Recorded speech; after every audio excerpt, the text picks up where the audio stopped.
সঙ্গে রয়েছেন সন্ময়দা, দীর্ঘদিনের অভিজ্ঞতা আপনার, সাংবাদিকতার সঙ্গে আপনি যুক্ত ছিলেন, বহু রাজনৈতিক ওঠাপড়া আপনি দেখেছেন, কিন্তু একটা বিষয় পরিষ্কার করে জানতে চাইবো, যেভাবে বামেরা একটা সময় পাট শিল্প আমাদের এখানে, আমার যদি খুব ভুল না হয়ে থাকে, হলদিয়া শিল্পাঞ্চল বলুন, দুর্গাপুর বলুন, এমনকি ব্যারাকপুর বলুন, আসানসোল, যেই ব্যারাকপুর শিল্পাঞ্চলের অন্তর্গত এলাকার মধ্যে আপনিও থাকেন, আমিও থাকি, আমরা জানি যে একটা সময় সকাল হলে কিভাবে হুইসেল বাজতো, চটকলগুলোতে মানুষজন কিভাবে যেতেন, শ্রমিকরা কিভাবে যেতেন, কিন্তু তা বর্তমানে একেবারে ধুঁকতে বসেছে।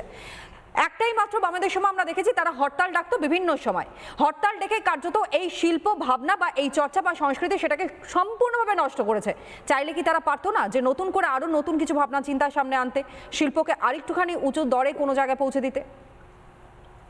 না, তবে আমি একটা কথা পরিষ্কার বলবো যে বাম ডান এই ন্যারেটিভ থেকে বোধহয় পশ্চিমবঙ্গকে বেরিয়ে আসতে হবে। Ultimately the destination West Bengal, এই জায়গাটাতে পৌঁছতে হবে। আমি কেন আজকে যখন ডানকুনিতে এই ঘটনা ঘটছে, যখন 9,000-এর কর্মসংস্থানের প্রতিশ্রুতি এবং 1,000 কোটি টাকার মানে 1,000 কোটি টাকার বিনিয়োগ এতে হচ্ছে, কত কোটি টাকার বিনিয়োগ হবে আমি জানি না, তখন সেই সময় দাঁড়িয়ে আমার একটা ছোট্ট ঘটনার কথা মনে হচ্ছে, সাম্প্রতিক অতীতে, খুব ছোট্ট করে বলবো। এই ডানকুনিতে আইএফবি অ্যাগ্রো একটা ইন্ডাস্ট্রি আছে। মাত্র কয়েক বছর আগে, বছর 4 আগে, if I am not wrong, ঠিক তাদের আরেকটি কারখানা ছিল নূরপুরে, আইএফবি অ্যাগ্রো, এবং সেই নূরপুর অ্যাগ্রোয়ে আচমকা একদিন সেখানে ভাঙচুর হয়। তারা প্রশাসনকে জানান, মমতা বন্দ্যোপাধ্যায় প্রশাসনকে জানান, স্বরাষ্ট্রমন্ত্রীকে জানান, ডিজিপিকে জানান, কিছুতেই কোনো রেভিনিউ হয়নি। তার কয়েকদিনের মধ্যে দেখা গেল ডানকুনির ফ্যাক্টরিটাকেও বন্ধ করে দেওয়া হলো। সেখান থেকে নির্দিষ্ট পরিমাণ বোতল পিছু টাকা অ্যাসুরেন্সের রাজনৈতিক মাফিয়াদের ডিমান্ড ছিল। শেষ পর্যন্ত সেই আইএফবি অ্যাগ্রো রিপোর্ট করলো, যখন চিফ মিনিস্টারকে রিপোর্ট করলো, গভর্নরকে রিপোর্ট করলো, এখানকার ডিজিকে রিপোর্ট করলো, শেষ পর্যন্ত তারা, যেহেতু বম্বে স্টক এক্সচেঞ্জের সঙ্গে তারা কানেক্টেড ছিল, মুম্বাই স্টক এক্সচেঞ্জে তারা কমপ্লেন করলো। মুম্বাই স্টক এক্সচেঞ্জ তারপর পুরো বিষয়টাকে নিয়ে সরাসরি রাজ্যের গভর্নর, তখন সম্ভবত ছিলেন জগদীপ ধনকর, তাকে লিখিতভাবে কমপ্লেন করলেন যে আমাদের আন্ডারে এরকম একটা ইউনিট এরকম ক্রাইসিসের মধ্যে রয়েছে, দক্ষিণ 24 পরগনার নূরপুরে আক্রান্ত হয়েছে এবং তার সিসিটিভি ফুটেজ রাজ্য পুলিশকে দেওয়া হয়েছে, কিছু করছে না রাজ্য পুলিশ।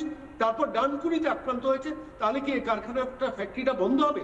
জগদীপ ধনকর ইন্টারফেয়ার করার পর শেষ পর্যন্ত সেই কারখানা খুলেছিল। শোনা যায়, আমি প্রমাণ দিতে পারবো না, কোনো একটা আন্ডারস্ট্যান্ডিং বা অ্যাডজাস্টমেন্টে যেতে হয়েছিল। সেই ডানকুনিতেই আজকে অশোক তডিকে বসিয়ে 67 দিনের মধ্যে একটা গভর্নমেন্ট পরিবর্তনের সরকার 67 ডেজের মধ্যে আজকে 9,000 কর্মসংস্থানের অ্যাসুরেন্সকে ফাইনাল করলেন ওপেনলি প্ল্যাটফর্মে। আমার মনে হচ্ছে যে পশ্চিমবঙ্গের মাটিতে, আমি আরেকটু কথা বলে শেষ করবো, মিৎসুবিশি সম্প্রতি নবান্নে এসেছিল, তুমি জানো তো, সেই মিৎসুবিশি অসম ঘুরে এসছে। সেই অসমে হেমন্ত বিশ্ব শর্মা নির্বাচিত হয়েছিলেন 2021-এ, মমতা বন্দ্যোপাধ্যায় নির্বাচিত হয়েছিলেন 2021-এ। সেমি কন্ডাক্টর চিপের কারখানা জাগির রোডে তারা নিয়ে গিয়েছিলেন ভারতবর্ষের প্রধানমন্ত্রী নরেন্দ্র মোদীকে বলে, যেখানে 28,000-এর কর্মসংস্থান হচ্ছে। সেই মিৎসুবিশি এখন অসম দেখে পশ্চিমবঙ্গে আসছে। এইখানেই তো আমাদের প্রশ্ন, যে 2026-এ আজ দাঁড়িয়ে আমাদেরকে শুধু অপেক্ষা করতে হচ্ছে, অন্য স্টেটের ওপর আমাদেরকে নির্ভর করতে হচ্ছে, সেটা শিল্পর দিক থেকে বলুন, সেটা কাজবাজের দিক থেকে বলুন, কিন্তু কেন? এই বাংলা তো কোনো সময় কোনো জায়গা থেকে পিছিয়ে ছিল না, তাহলে বাংলাকে পরিকল্পনা করে শুধুমাত্র রাজনৈতিক ফায়দা তোলবার জন্য কেন পিছিয়ে দেওয়া হলো? শুভেন্দু অধিকারী তিনি অত্যন্ত স্পেসিফিক্যালি একদিকে বাম, অন্যদিকে তৃণমূল কংগ্রেসকে বিঁধেছিলেন রাজ্যে শিল্পের জোয়ার আনতে। কার্যত তারা কোনো রকম ভাবে আগ্রহ দেখাননি, শুধুমাত্র নিজেদের ফায়দা লোটার জন্য। শুনুন সেই বক্তব্য। 34 इयर्स कम्युनिस्ट का राज, 15 साल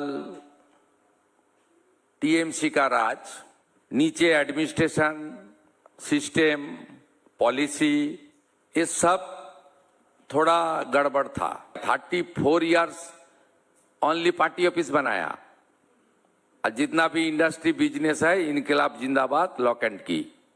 और ये 15 साल तुष्टीकरण और भ्रष्टाचार, यहाँ कानून व्यवस्था नहीं था, यहाँ गुंडा टैक्स था, सिंडिकेट राज था, यहाँ कुछ करीबी इंडस्ट्रियलिस्ट उनका राज चलता था। इतना झूठा बात कोई सरकार बोल सकता है, मुझे पता ही नहीं था। অত্যন্ত ইন্টারেস্টিং একটা শব্দ বলেন, ছোট্টবেলায় শুনেছিলাম লক অ্যান্ড কি। আমরাও খেলেছি, আপনারাও সম্ভবত খেলেছেন, কিন্তু সুদীপ্ত দা আপনারা তো সমান। নানা ধরনের কন্টেন্ট দেখার জন্য লাইক করুন, শেয়ার করুন আমাদের ফেসবুক পেজ, সাবস্ক্রাইব করুন আমাদের ইউটিউব চ্যানেল। পাশাপাশি অন্যান্য ব্রেকিং নিউজের জন্য অবশ্যই চোখ রাখুন রিপাবলিক বাংলায়।